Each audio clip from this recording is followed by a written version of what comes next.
Okay, hi. This is just to go over the tutorial that we did today with the microphone.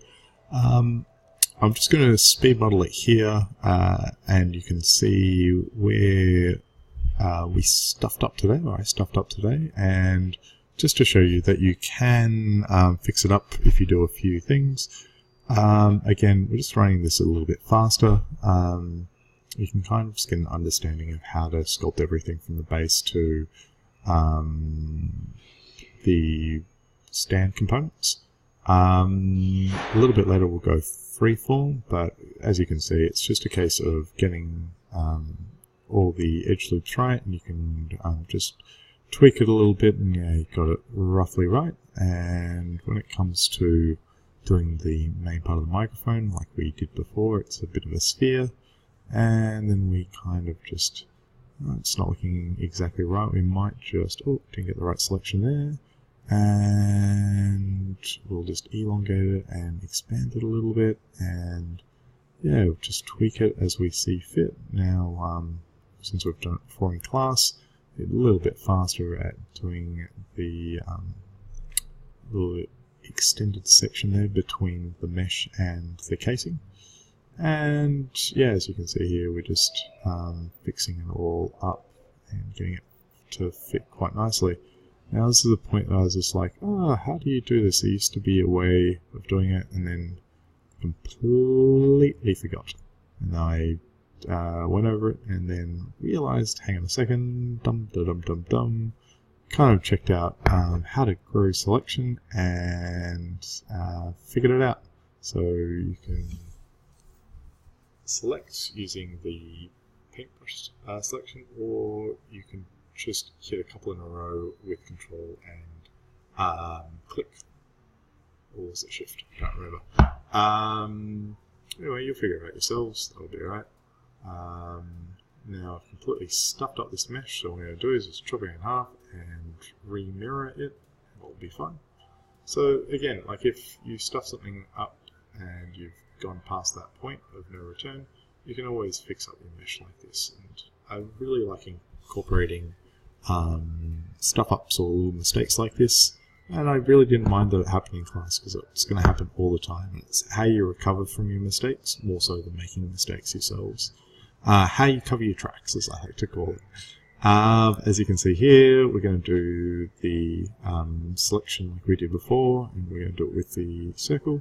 I'll try it with this, but it looks a little bit janky because the mesh is a little bit coarse. So we'll just increase the mesh just a little bit more, so we can get a nice section.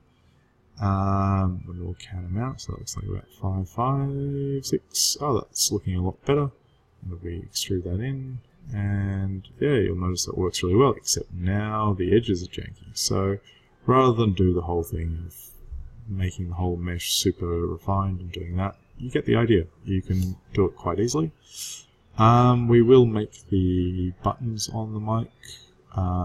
You can see just putting a nice little chamfer on the edge of it.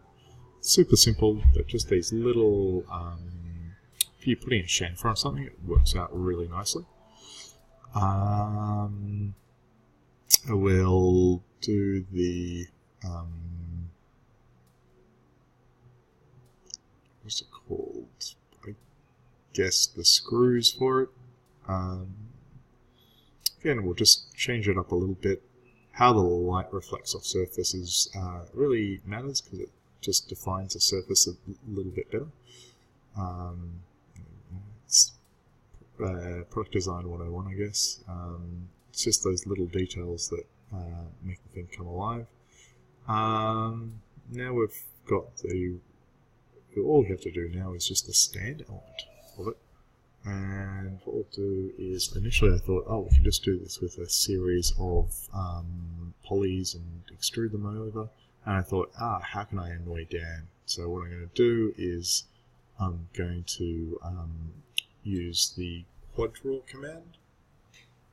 And with that, just hit magnet, so it magnetizes itself to the microphone, and then create a series of polys that will wrap itself around the microphone like that. As you can see, it wraps itself around quite nicely, and now it's just going to be a case of me mucking around with this for a bit to like fashion it into a stand. It's all pretty basic. I'll extrude it out, and as you can see, as soon as you extrude, you're essentially creating thickness to it. So it's really great if you just want a quick and slick way of doing stuff. As you can see here, I'm just adding some more detail and some more form. I'm not even going off the image anymore. I'm just kind of making it up as I go along. And a lot of times with speed modeling, it's just best to make things look like they fit rather than making them perfect to what the specification was. This is just speed modeling. The whole idea behind this exercise is to hone your skills and kind of use as many different tools and actions as possible to wrap your head around them. So later on, if you want to do something quickly, you've got all the tools at your disposal. Right now we're kind of fashioning this part here. It's a bit janky, and this is, I think I'm going to leave it pretty soon because I think we've showed off enough different tools, and at this point you could tweak it for another half an hour and get it exactly how you wanted it, but that would defeat the purpose of this exercise. We just want it to be slick, quick and slick. So yeah, now you can kind of get an appreciation of what we're doing. Anyway, best of luck.